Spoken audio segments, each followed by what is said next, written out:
We've heard from the City and County of Honolulu and some of our top elected officials in the state about our rail project and what a great opportunity it's going to be for the people of our state. But what about the other side of this story? Today we're going to talk with two people who have a very strong opinion about this rail project, and it might not be what the city expects. Walter Heen, he's been a judge and he's been a city council chair, and also many other roles in this community, one of the most prominent people in our state for sure. And Cliff Slater, also one of our most prominent people and knowledgeable in the rail issues. And he runs HonoluluTraffic.com, among many other things that he does as well, a retired businessman as well. So I'd like to welcome you to the show today. Thanks for coming today. Thank you. Thank you, Malia. Good to be here. Yeah, thank you. Cliff, tell me about this project. Give us an overview for people that don't know very much about it, haven't heard very much about it. What is it going to look like on Oahu? This would be an elevated heavy rail system. It would traverse right through our historic districts. It would cost $5.2 billion if you listen to the city. If you listen to us, it would be more like $7 million plus. Billion with a B. 7 billion right. with a B. And it's going to add at least an additional $100 million a year to the city, the city budget, which is to say city property taxes. That's for operations and such? That's just for operations, annual operations. And just as important as the money side of it is what it will do to the city's environment. And I think we should have Walter talk to us about that. He's been here even longer than me, okay? And right. Okay. Well, basically, this is for people that aren't familiar with what it looks like.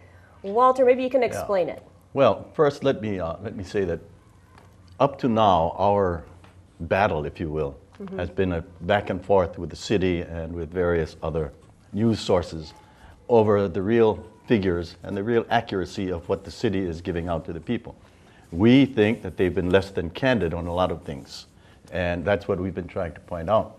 We have not at this point concentrated on the environmental impact. Now, as Cliff said, I grew up in Honolulu beginning 83 years ago, and I have a very firm recollection of what a nice place it was to live at that time, and has been for a long time since. But looking at the renderings of this particular project, and Cliff has brought a couple of them, renderings with him, and you can see the impact that this is going to have on the various parts of the city. I believe the first two renderings are upside down. Right. That's what I was trying to tell him quietly. Now we've got them. Okay. This is the area at Bishop Street? Bishop and Nimitz. Bishop and Nimitz. Now, you'll notice the building on the left is the Dillingham Transportation Building. That building was there before I was born. And it's a beautiful, beautiful building. But running makai of it, between it and Aloha Tower, will be this monumentous structure, which completely scarifies, if you will, the environmental community right around it, and from up above, Mauka of it. Now maybe you can show the picture above. So this is what we have. This is what it looks like now. This is what it looks like now. And that's the historic building you're talking about. And everyone knows that street that's been down by Aloha Tower and downtown. It's a very famous corner. And so then if you go down again, you can kind of see one more time what the change would be, right? Yeah. And here you see the pillars that are going to be holding up the rail system. And actually, even this picture is inaccurate, right, Cliff? Because this shows a 6 diameter pillar, but they've actually been expanded now to 8 feet in diameter. My favorite part about this picture is the graffiti, because we know there'll be graffiti on it, right? I mean, oh, no question about that. I can see it now. I know. Well, okay, so, I was just in Chicago, and I rode the L train, and no matter where you go, it's rusty, it's old, it's loud. I mean, are these some of the concerns about what it's going to look like, or what are the main issues? That's part of it, but a bigger part may be what Cliff mentioned earlier, and that's going to be the operating and maintenance costs for these structures. right from 23 miles, is it, Cliff, from Kapolei to Kaka'ako, to Ala Moana Shopping Center. But aside from these renderings downtown, this is going to have an effect all the way out to Kapolei on the environmental community. And I'm not talking only about the greenery and the open space, but I'm talking about people who now and have been in the past accustomed to looking out towards the ocean, and there's nothing blocking their path, blocking their view. But now those view planes are going to be destroyed all the way out, as I say, to Kapolei. And the city hasn't really, it seems to me, discussed these issues sufficiently with the community so that they really understand what the impact is going to be on them. You know, a good example of what the city should be doing is to establish or do what we did in 1970 when I was on the city council. And that's we established the capital zoning district, where you couldn't erect a building higher than the state capitol. And that's why you have so much open space right around the state capitol. We didn't have enough capital, if you will, political capital, to push it beyond those present confines. But that's an example of what the city should be examining or working towards, rather than development of this kind of project. Right, and the Capital District is very beautiful, the way Yeah. it's set up, right, with all the historic buildings and so on. All right, can we talk about, you know, a little bit more about the issue right now, where the city's at? And I know they're looking for, supposedly they're looking for EV or bones and relocating lines and so on. What's going on with the environment and right now in terms of the city's impact? Well, one thing that we should mention about the environment is that all the environmental organizations that have commented on the in the EIS process, that have commented on this prospective rail line, have been and are opposed to it. It's what everybody, and most, I think you know, most environmental organizations are in favor of rail transit of some kind, but usually at grade. This particular project is elevated through town, and they are all opposed to the elevated part of it, okay? That is very, very unusual, and it shows what an egregious operation this is, that it would generate opposition from people like Outdoor Circle, Hawaii's Thousand Friends, etc. In fact, Hawaii's Thousand Friends is joining us has joined us in our lawsuit. Well, I definitely want to have you tell people about the lawsuit, because we haven't brought that up yet. Sure. Okay. You filed a lawsuit, and when was that? A few months ago? May 11th, May 11th? we filed it. We have been back and forth with the primary defendant is the Federal Transit Administration, city being somewhat secondary. We have gone back and forth with the FTA. And basically you're challenging the environmental impact statement that the city prepared, yes, saying that you don't believe that it's accurate, and that it's the best choice? Yeah, the city finds that this is, quote, the environmentally preferable alternative, okay? And of all the options that we have to improve transit through the city, and we just don't believe that. We've got evidence from the fact that back in the year 2000, Parsons Brinckerhoff, who are the people responsible for the current process, they found that bus rapid transit running at grade in the street would offer equal or better transit than does the current rail project. And in fact, they forecast more riders back then than they do for the rail transit. And it was only going to cost about $1 billion instead of the $5 billion. Walter, you've been somebody who's stepped up to stand up for what you believe in this town. When you were an author, co-author for The Broken Trust, you've been very outspoken about some issues, and we know when you speak, there's something important you're going to say. So why the heck did you join this lawsuit? Well, I joined this lawsuit because, well, first of all, let me say that when I first was asked, I declined, because in my mind, this was a judgment made by elected officials based on the information that was given to them. and having been an elected official, a judgment properly made is really not subject to challenge. But after reviewing some of the record and talking further with Cliff, it seemed to me quite clear that the information that the elected officials were getting from the administration was inaccurate at best and slanted. Cliff has mentioned how the environmental impact procedure was misguided or slanted. And my examination of that record, part of the record, indicates that there was already a determination on the part of the city before they even started that they were going to go to a heavy rail system. In fact, the mayor himself at that point said that this was going to be his proof that heavy rail was the way to go. But when you look at the requirement of the transit authority and the traffic authority in the federal government, it requires an examination of all of the alternatives. And it seemed to me upon looking at those reports that they had not adequately considered anything other than a heavy rail. And so at that point I said, well, the judgment is flawed and I'll join the suit. Okay, and so who else, can you tell me who else is involved in this lawsuit? Well, it's The whole group? Governor Ben Cayetano, Randy Roth, the University of Hawaii law professor, who was also a co-author of the Broken Trust essay.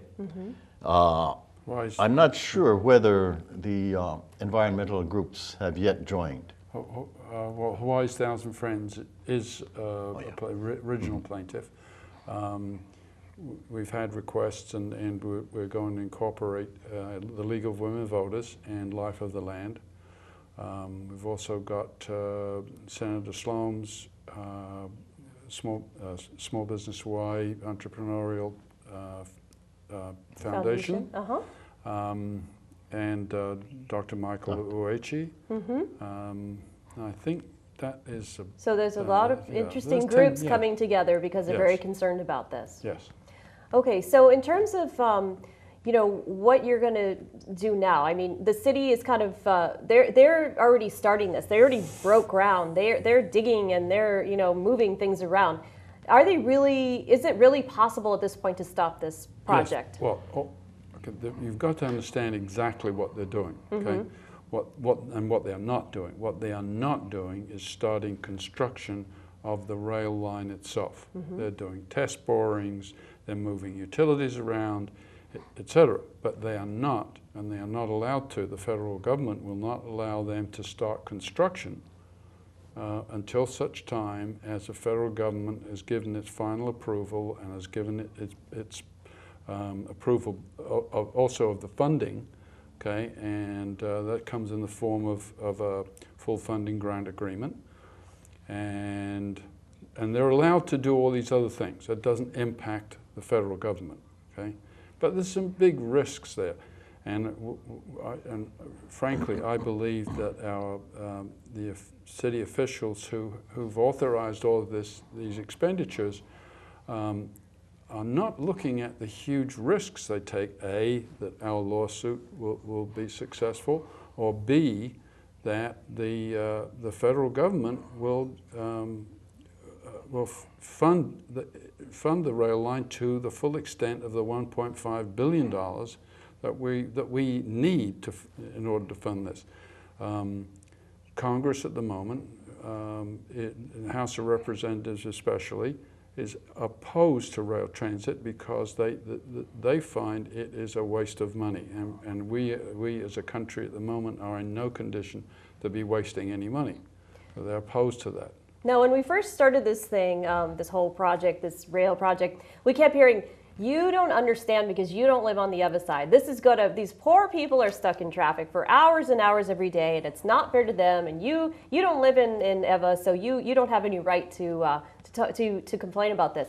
We've heard that over and over about, and Cliff's taken a lot of flack, right? Oh, but he's got the real answer to that That's question. Right. Go ahead. Go ahead, Cliff. The thing it is that, and I've been remiss in not really looking at the bus system that carefully until recently, but I find that, for example, from Kapolei Transit Center to downtown is currently takes, the longest it takes is 50 minutes, okay? And it's from 33 to 50 minutes, depending on what time you On come the bus. in. Okay, right. Okay. So and this is in the express lane, because if you're on the bus, Oh, yes. you can go on the express lane from That's right. Kapolei. That's the But- godsend. Or it's called the... But you know, the bottom line is, as Cliff always points out, and I'm surprised you haven't yet this time, is that the city says the traffic will get worse even with the rail. Yes. That's right. So what are we doing with the rail system? Right. Yeah. If That's the what I was going to traffic's ask you gonna about. get worse. The other night, you were both at a neighborhood board meeting with Councilmember Stanley Chang, and he got up and he, as you say, danced around. But at the time, but he actually did in the end say, well, yes, we know this isn't going to improve traffic. He had to admit that, and he's one of the Yes. trail supporters. So why do you think, and finish your statement, I guess, about, you're saying you can catch the bus in 50 minutes. How long does it take to catch the rail? It will take 51 minutes. 51 minutes. But it will always be 51 minutes. It will never be faster. It will never be slower. Okay? It'll be 51 minutes. The bus will often be much faster. So one but of it will- Stanley Chang's arguments was you can get on the rail and get out of the traffic, but but you're saying you don't even need to do that because you can get on a bus Right. and get there 1 minute faster than you would on the rail. Right. And that spine of the provided by the zipper lane, okay, and what will be provided when the afternoon zipper lane kicks in, okay, it is what we've always needed. It was part of the regional BRT plan that Mayor Harris had proposed. The bus rapid transit Right. part, right? And there's more that can be done. More that can be done in reinforcing the shoulder lanes on H1 out to Kapolei, make that exclusive for buses, so that you can speed up the bus time even more. So it'll be even faster than the rail. So Walter, you have to answer this question for me because I really don't know. Why does the city administration want to build this rail? What's behind it? You know, this all really goes back to the early 70s when the general plan was adopted. We moved from a master plan to a general plan type of operation. And at that time, the concept of the second city was developed. Second city being on the Ever Plain. Now, in that second city concept, they believed that they would be able to develop stores, industry, and move government operations out to the Ever Plain. They didn't envision all of this traffic that was going to come in and out. And so now they need to take care of that traffic, and they're looking for this transit or rail, elevated rail to do that. But really what they're doing on top of that is developing further home sites on that Ever Plain. They're just adding another bedroom, which is going to produce people who need to get to town on their cars.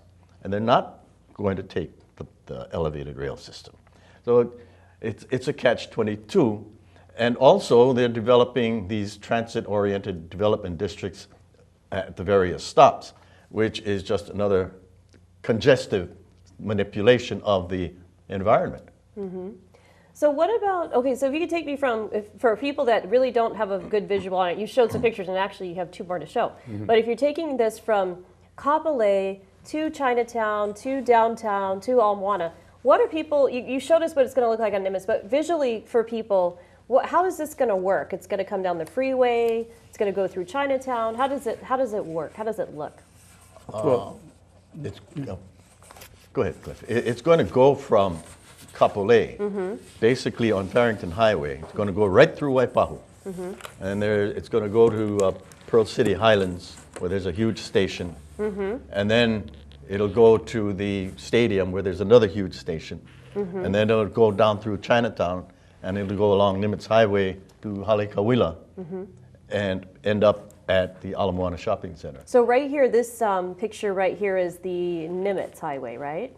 Is that the Nimitz Highway? Yeah, that's right at the waterfront, see? the Waloha Tower is just in the right-hand corner. Yeah. So all those people with those buildings and homes and so on that it's going by, they're all going to have their view blocked by this elevated system, is that right? That's right. And then when you go, it's hard to imagine through Chinatown how this is going to work and how down to downtown, and then when it goes through Halequila, I mean, it's a pretty dense area. Very dense. already. So it's going to be close to these buildings and so on, huh? It's actually, to me, it's going to make the entire environmental situation in Kaka'ako worse than it is now. Sure, Bishop Kamehameha schools and other property owners will be able to develop their lands. But again, that gives emphasis to my point that it's really a development project. Right. So that's what show this, the other part oh, of the- sure. And then let's show the other picture above. So this is what it's going to look like on Nimitz afterward. So on the Nimitz Highway going to downtown. So that's a transit station there. This Is is that yes, it? this is the Chinatown transit station. Yeah. Now these transit stations, I was interested the other night again, where someone in the audience brought up at the neighborhood board meeting that we were at about the bathrooms. Now, if you have to go to the bathroom, which you might have to do somewhere along the route, either before you leave or after, is there a bathroom? You're out of luck. You're out of You're luck. out of luck. The person from the city said, well, you can always borrow a key from the caretaker. Yeah, Right, right. you're lucky if you can find the caretaker. That's right. I mean, there's on the Seattle line, I remember, I just had a few hours in the airport, so I wanted to see what the line was like. So I took the rail route, got to the end, went to find a bathroom. They said, oh, we don't put bathrooms on our route. And I thought, what the heck? I guess it's because they say it's a security issue. But if somebody has to go to the bathroom, it's a bathroom issue. Of course. So you're spending $5.3 or $2 billion and they don't put bathrooms in. So anyway, so just wanted to give perspective on that. Well, but it leads you to the question is if they admit they can't take care of the restrooms, how are they going to take care of the train? Right, right. So what about telling us that, how can people get involved in your lawsuit? Where are you at now in the lawsuit? And maybe you can tell me a little bit about who is helping you in terms of the lawyer that's involved. Go ahead, Cliff. Nicholas Yost, who is arguably the #1 environmental attorney in the United States, out of San Francisco office, he's working on that. He's pursuing it. He's was last year the American Bar Association awarded him Environmental Lawyer of the Year. He wrote much of the environmental legislation, so it gives us the advantage of knowing exactly what was meant when they wrote the stuff in the first place. So we are where we are at the moment. We're waiting on a federal judge to set the hearing on the city's latest motion, and from there we should be having another hearing on the final hearing on our original complaint. Now, something interesting happened with the judges where all the federal judges here recused themselves. Yes. And part of that was several of them had written a letter concerned about how close the rail was going to be to the federal building. That's right. And for security issues, right? And then one of them did not, Judge Ezra, did not sign it. So either way, either side could have had a conflict. Yes. But so I guess they all recused themselves, which was interesting. And so this went to another judge. Judge Tashima in the main it was on right? the Ninth Circuit. And he lived here before, right? No. Oh, he didn't? No, Okay. No. It's from Okay. the mainland. So be interesting to see what he says. Has a great reputation, and we think the city's last lawsuit was a frivolous one. It's somewhat technical, but it doesn't make any. We can go through a lot of legal expense, and it makes absolutely no difference whatsoever to the lawsuit. The lawsuit proceeds. The lawsuit proceeds on. Judge Tashima is a highly respected judge in the Ninth Circuit. As a matter of fact, he was appointed to the bench the same year I was. Oh, he got interesting. confirmed, and I didn't. Oh, he can't take that. Hold that But against. you know, we do need help in financial resources. When I was younger and a little wilder, we spent a lot of time in bars listening to Hawaiian music. And one of the favorite expressions of the musicians was, "Don't applaud, throw money." Yep. So if people want to support your effort, they can do that. And they Yep. can make actually a tax-deductible donation That's to right. the SBH Foundation. Right. Right? And how can they get that information? All the details are on honolulutraffic.com. Yeah. And everything's there, full explanation of the lawsuit, anything that anybody wants to know about this issue. Because you're funding this all yourselves. I mean, this is not, you're not using government money to do No. this. The government is using our taxpayer money to fight you. We're funding both sides of this lawsuit. But you're funding both sides of the lawsuit, right? So basically you're relying on people who really care about the Yes. environment, they care about the EV, they have respect for what is there now and they don't want to see it changed. They think there's other alternatives. So there's lots of reasons Yes. to get involved. You know, even to the point of when we show the rendering, the before and after renderings, the only thing our opponents can say is, that's not true, that's exaggerating it. Well, they know full well it's not exaggerating. When you see rail stations as they really are, those on the mainland, they don't look like they're sculpted almost like out of ice cream, these things, okay? I mean, that's the way the renderings look, but these are official American Institute of Architects renderings, and so we don't mess with them. But the fact is, when you look at mainland rail stations, they are grungy. Yes, they are, right. Okay, and they're concrete and they've got graffiti on them and everything that you'd expect. So when they say, you know, it's an exaggeration, it's totally untrue. You've got to look at it look at the other ones in other areas. And you also look at the size of the pillars. The pillars that I showed a little earlier, they are in reality going to be 8 feet wide. That's the same width as a city bus. That's huge. You imagine pillars that wide going down Halleck-Wheeler Street. Halleck-Wheeler Street is only 30 feet wide itself. Well, we're actually almost out of time. We only have about 30 seconds. Walter, would you like to say anything else to wrap up your thoughts, your final thoughts about getting involved? Or? Well, I think it should be noted that while we are involved in a suit to block further progress, we also recognize that something needs to be done about our transportation system.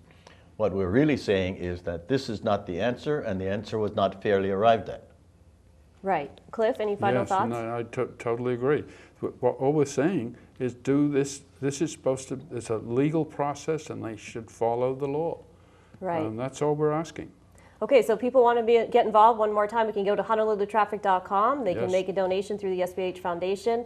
And this is the chance. This is it right now. This is the last opportunity to stop this train, right? That's right. All right. That's well, it, absolutely. Thank you for coming on the show today. I look forward to more shows with you. Well, thanks for having us. And this has been News Behind the News. Aloha. Thank you, Malia. Thank you.